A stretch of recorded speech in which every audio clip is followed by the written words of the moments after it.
종이공주, 종이봉지공주라는 어린이 동화가 있는데요.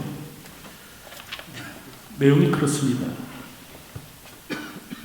무서운 용이 찾아와 성을 부수고 공주의 화려한 옷을 불태웁니다.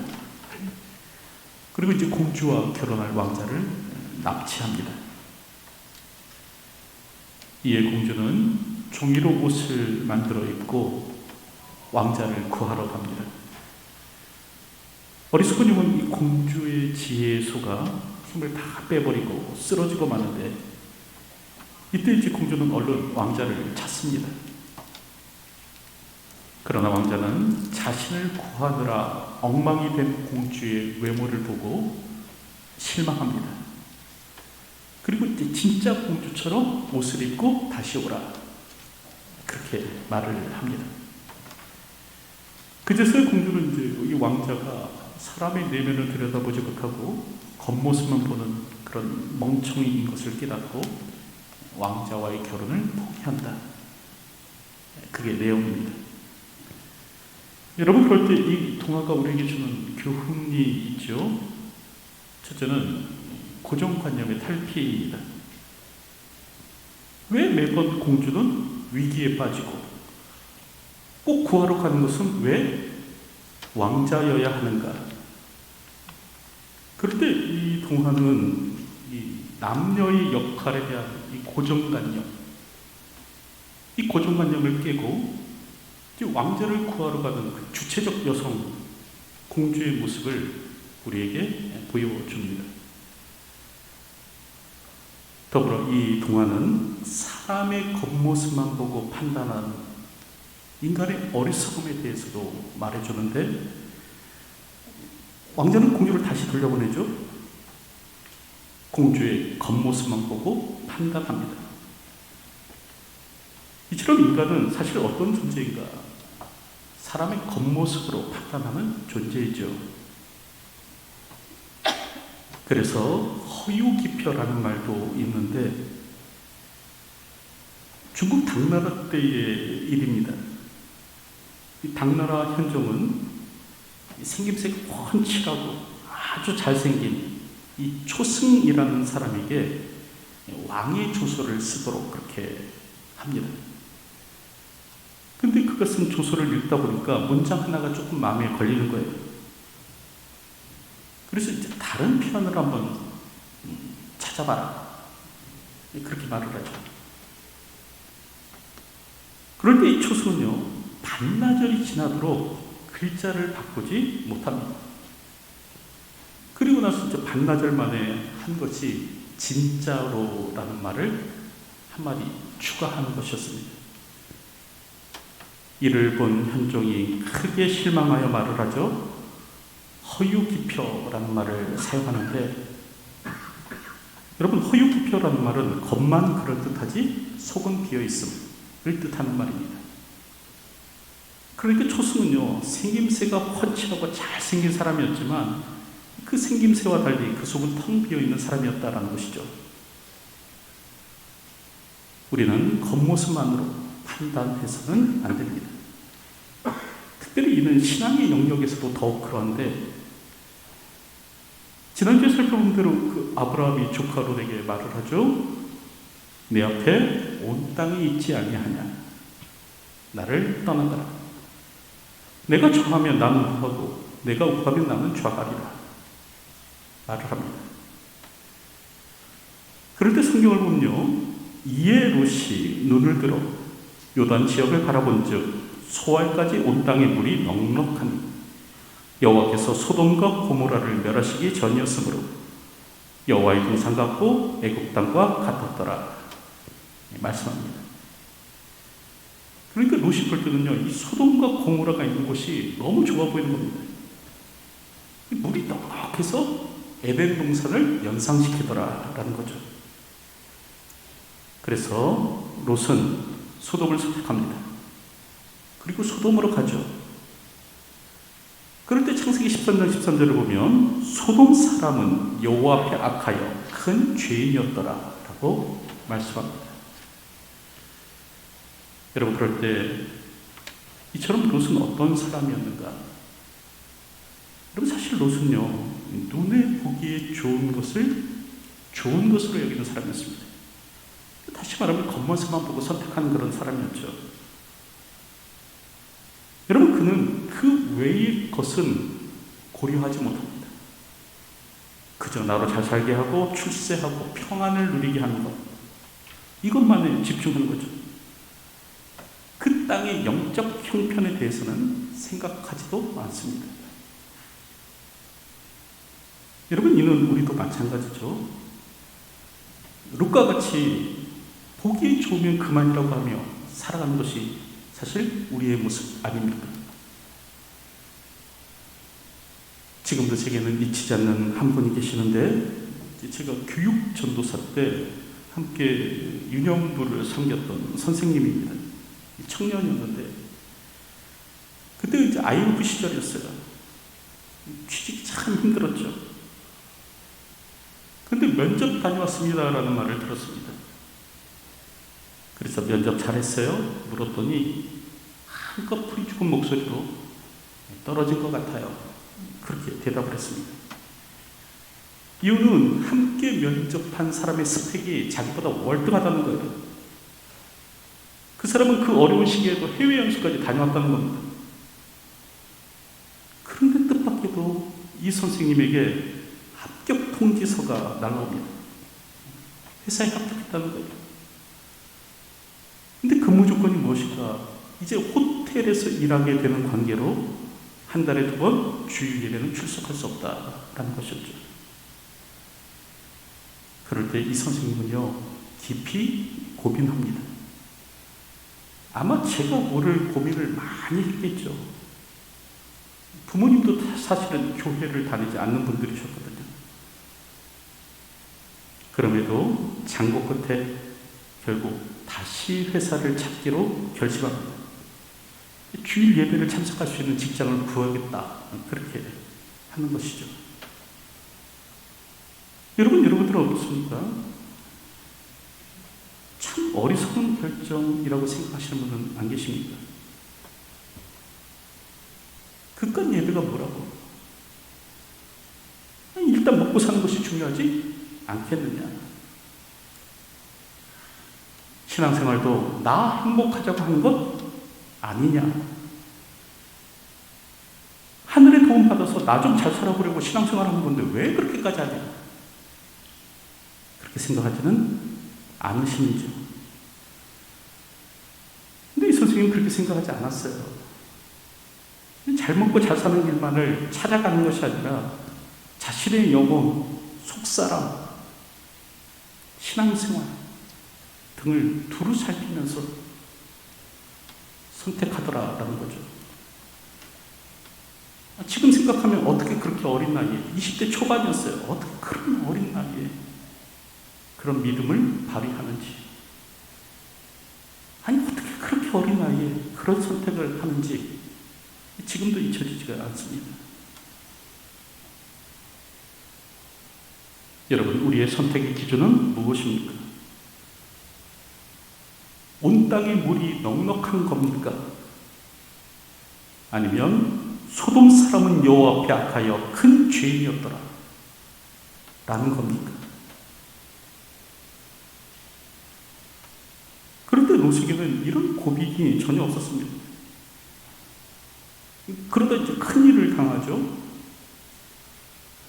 특별히 오늘 보면 14장 11절을 보면 내 왕이 소돔과 고모라의 모든 재물과 양식을 빼앗아가고 소돔에 거주하는 아브라함의 조카 롯도 사로잡고 그 재물까지 노략하여 갔더라.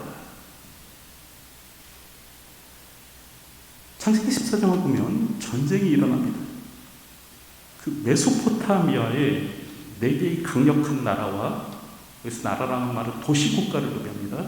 4개의 강력한 도시국가와 이 가나안 땅의 5개의 약소국, 이 5개의 도시국가 사이에 전쟁이 벌어집니다.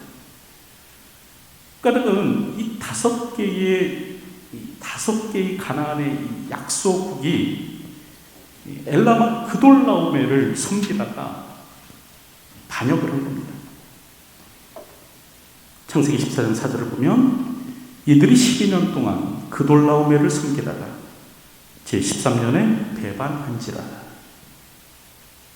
그러자 그돌라오멜은 4개 나라의 연합군을 형성해서 가나안 땅으로 쳐들어오는데, 창세기 14장 5절을 보면 제14년에 그돌라오멜과 그와 함께한 왕들이 나와서 아수드롯 가드라임에서 르바 족속을, 함에서 수수 족속을, 사웨 기라다임에서 엠 족속을 치고 호리 족속을 그 산 세일에서 쳐서 광야 근방 엘바람까지 이르렀으며.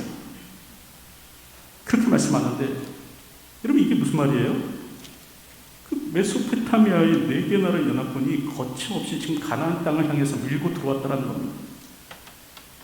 그러자 이제 가나안 땅의 5 왕은 시딤 골짜기에 싸움터를 마련하고 일전을 준비하는데, 특별히 14장 10절을 보면 그렇게 말씀하죠. 시딤 골짜기에는 역청구덩이가 많은지라.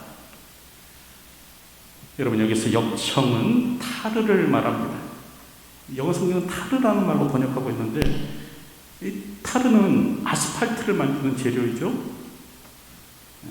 목재나 석탄, 석유 등으로 인해서 만들어지는 농축된 흑갈색의 액체인데 매우 끈적끈적합니다.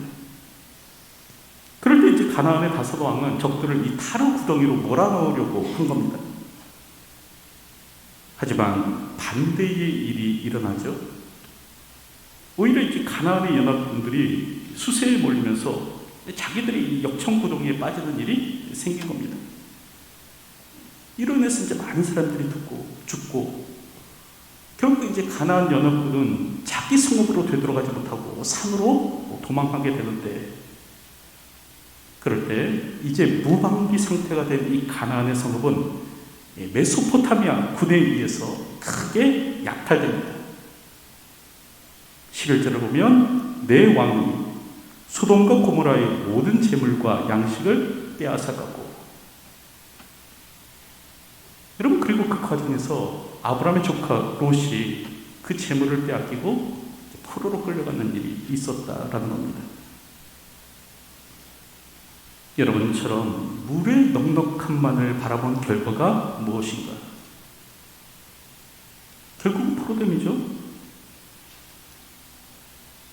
우리는 물의 넉넉함, 곧 풍요만을 바라보며 사는 인생이 되어서는 안 됩니다. 넉넉함만이 아니라, 풍요만이 아니라 오늘 우리의 영적인 상황과 형편도 헤아릴 수 있는 사람이 되어야 되는 것이죠. 특별히 성경을 보면 소돔 사람은 여호와 앞에 악하며 큰 죄인이었더라 말씀하지 않습니까?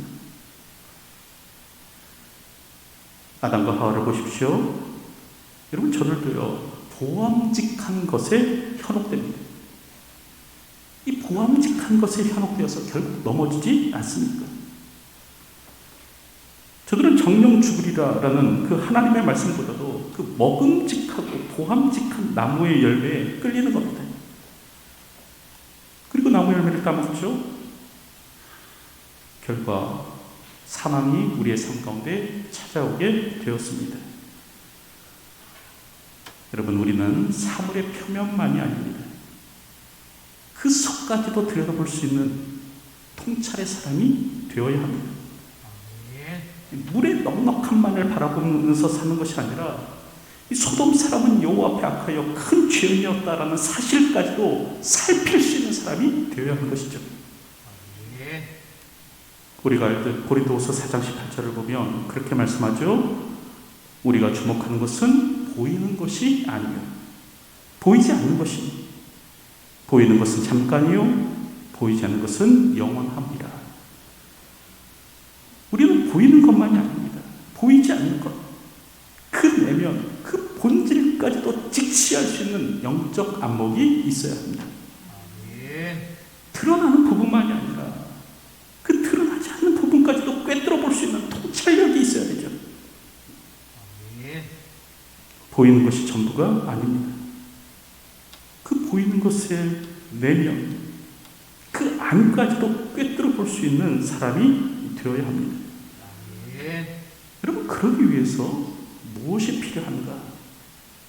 다시 말하면 보이지 않는 것을 볼 수 있는 거룩한 통찰력의 사람이 되기 위해서 무엇이 필요한가? 말씀이 필요합니다. 여러분, 보이지 않는 것을 보는 힘, 이 영적 통찰력은 무엇을 통해서 주어지는가? 하나님의 말씀을 통해서 주어집니다. 그래서 시편 119편 99절을 보면 신이 그렇게 말을 하는데요.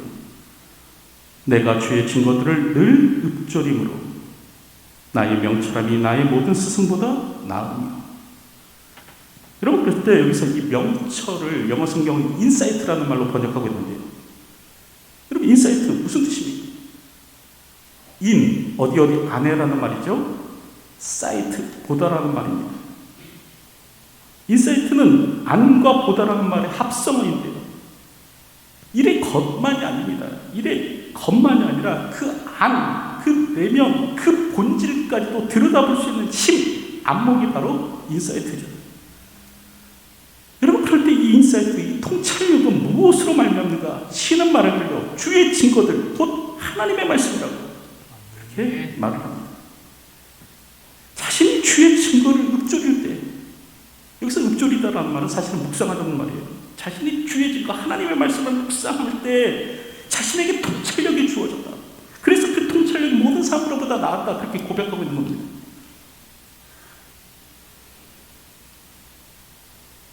보이지 않는 것을 보는 힘, 사물의 본질까지도 직시할 수 있는 힘, 물의 넉넉함만이 아니라 소돔 사람은 여호와 앞에 악하여 큰 죄인이었다라는 사실까지도 깨달을 수 있는 힘. 이 힘이 어디에서 나오는가? 바로 하나님의 말씀에서 나옵니다. 그러므로 우리는 첫째로 말씀에 대한 열망을 가져야 됩니다. 다시 말하면 갓난아기 같이 신령한 젖을 사모해야 합니다. 베드로전서 2장 2절을 보면 그렇게 말씀하죠. 갓난아기들 같이 순전하고 신령한 젖을 사모하라. 이는 그로 말미암아 너희로 구원에 이르도록 자라게 하려 함이라. 여기서 신령한 젖은 하나님의 말씀입니다. 우리를 구원에 이르도록 자라게 하는 하나님의 말씀이죠. 그럴 때 갓 태어난 아기가 그 어머니의 젖을 사모하듯 오늘 우리는 하나님의 말씀을 사모해야 한다라는 그런 말씀입니다. 그럼에도 영적 거식증에 의해 살아가는 사람들 있죠. 영혼의 양식 먹기를 거부하는 겁니다. 그래서 설교 시간에 하는 일이 뭔가 스마트폰 보면서 예배 시간을 견디는 일을 해요.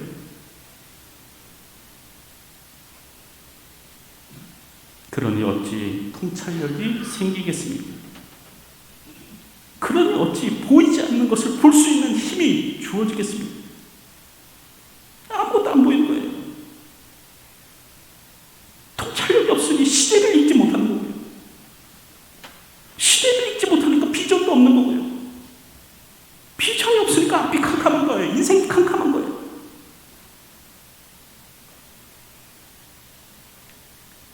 말씀이 없이는 영적 통찰력도 없습니다.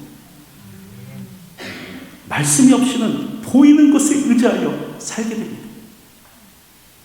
말씀이 있어야 소돔 사람은 여호와 앞에 악하여 큰 죄인이었다라는 사실을 깨닫게 되는 거예요. 오늘도 갓난아이 같이 신령한 젖을 사모함으로 살아가는 분들이 되셨으면 합니다. 하나님의 말씀에 대한 열망을 키워 가십시오. 둘째로 오늘 우리는 말씀으로 기도해야 합니다. 열왕기상 4장 29절을 보면 하나님이 솔로몬에게 지혜와 총명을 심히 많이 주시고 또 넓은 마음을 주시되 바닷가에 모래같이 하시니. 여러분 그렇게 말씀하는데 여기서 이제 총명이라는 단어가 또 영어로 인사이트예요. 우리가 알듯 하나님께서는 솔로몬에게 지혜를 주시죠. 솔로몬이 1,000번제를 드린 겁니다. 성대한 제사를 하나님 앞에 드릴 때 하나님께서 솔로몬에게 말씀하세요. 내가 네게 무엇을 줄고 너는 구하라. 이때 솔로몬은 지혜를 구하는데 듣는 마음을 종에게 주사 주의 백성을 재판하여 선악을 분별하게 하옵소서라고 말을 합니다. 그런데 이런 솔로몬의 간구가 하나님의 마음에 기쁨이 되었고요. 내가 내 말대로 하여 내게 지혜롭고 총명한 마음을 주노니 내 앞에도 너와 같은 자가 없었거니와 내 뒤에도 너와 같은 자가 일어남이 없으리라. 내가 또 내게 구하지 아니한 부귀와 영광도 내게 주노니 내 평생의 왕들 중에 너와 같은 자가 없을 것이라 말씀하십니다. 여러분, 솔로몬의 간구가 하나님의 마음에 합했을 때 하나님께서는요 그에게 지혜와 총명과 부귀와 영광까지도 주시더라는 거죠. 그러므로 오늘 우리의 간구가 하나님의 마음에 합해야 합니다.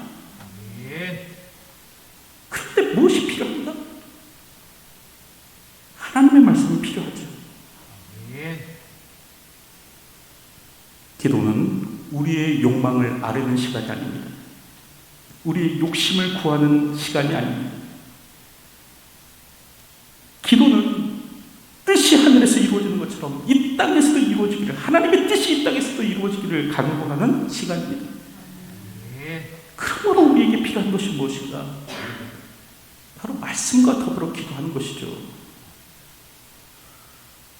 그래서 기도하는 엄마들의 기도가 참 좋은 겁니다. 요즘 기도하는 엄마들 모임이 좀 많이 약화된 것 같은데, 여러분 아이들을 위해서 기도할 때 어떻게 기도하십니까? 많은 분들이 자기 욕심껏 기도하죠. 좋은 대학 가고 똑똑해지고 또 발에서 1등하고, 물론 중요하지만 여러분 오늘 우리가 아이들을 위해서 기도할 때 어떻게 기도해야 되는가? 말씀을 붙들고요, 말씀과 더불어 기도해야 합니다. 그럴 때 하나님께서는 이렇게 말씀과 더불어 기도하는 자에게 총명, 곧 통찰력을 주셨다라고 오늘 성경 말씀하고 있는 거예요. 하나님은 하나님의 뜻에 합하게 간구하는 자에게 세상이 보지 못한 것을 보는 안목을 주십니다. 그러므로 셋째, 오늘 우리는 말씀을 매일 읽어야 합니다. 앞에서도 보았듯이 10편 119편의 시인은 그 영적 통찰력의 비결로 뭘 얘기합니까? 명철의 비결, 인사이트의 비결로 뭘 얘기합니까? 늘 말씀을 읊조림으로. 그렇게 얘기하지 않습니까? 늘 말씀을 읊조림으로, 주의 증거를 읊조림으로. 우리도 시인처럼 늘 성실한 마음으로 하나님의 말씀을 읽어가야 합니다. 2017년 한 여론조사 기관에서 성인 남녀 700명을 대상으로 성경 읽기 실태를 조사했는데요, 여러분 10명 중에 2명, 19.5% 사람만이 매일 성경을 읽는다고 해요. 많은 사람들이 성경과 상관없이 살아갑니다. 성경을 읽지 않으니까 하나님의 뜻이 무엇인지 알지 못하고 하나님의 말씀을 알지 못하니까 헤매면서 살아가는 거예요. 하나님의 말씀을 알지 못하면 영적 깨달음이 없는 겁니다.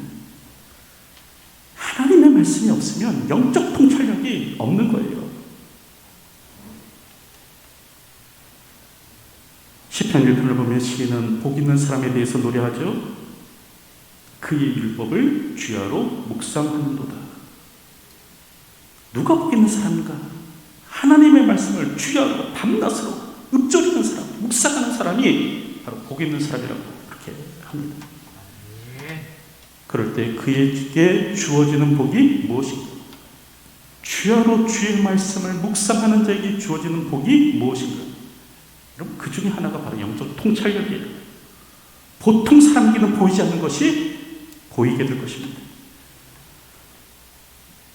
오늘도 하나님의 말씀을 성실함으로 읽어가는 분들이 되시기 바랍니다. 그럴 때 남이 보지 못하는 것을 보는 힘이 주어질 것입니다. 이제 말씀을 맺으려고 하는데, 여러분 온 땅에 물이 넉넉하니, 여러분 그래서 그래서 롯은 소돔과 고모라를 선택합니다. 하지만 그에게는 소돔 사람은 여호와 앞에서 악함의 큰 죄인이었다는 사실을 볼 수 있는 눈은 없었죠. 결국 그는 포로가 되어 끌려가는데, 만약 롯에게 사물의 외형만이 아닌 그 본질까지도 꿰뚫어 볼 수 있는 힘이 있었다면 어땠을까? 온 땅에 물이 넉넉한 것뿐만 아니라 소돔 사람이 여호와 앞에서 죄인이라는 이 사실을 꿰뚫어 볼 수 있었던 안목이 있었다면 어떠했을까? 사실은 오늘에게 필요한 것은 이겁니다. 사물의 것 아니라 그 본질까지도 꿰뚫어 볼 수 있는 이 영적 안목이 있어야 되는 것이죠. 그런데 이런 안목은 하나님의 말씀을 통해 주어집니다. 그러므로 첫째, 하나님의 말씀에 대한 열망을 심화시키십시오. 다시 말하면 하나님의 말씀을 사모하고요. 둘째, 말씀과 함께 기도하십시오. 그리고 셋째, 하나님의 말씀을 매일 읽어나가시기 바랍니다. 그럴 때 보이지 않는 것이 보이게 될 것입니다. 사람들이 깨닫지 못하는 것을 깨닫게 될 것입니다. 영적인 통찰력이 주어질 것입니다. 오늘도 이것을 기억하며 주의 말씀 속에서 거룩한 통찰력을 얻고 이 땅을 살아가는 저와 여러분들이 되시기를 주님의 이름으로 축원드립니다. 기도하겠습니다. 사물의 겉모습만을 보는 자가 되지 않도록 하여 주시기를 소원합니다. 사물의 외형만 바라보는 자가 되지 않도록 도와주시옵소서.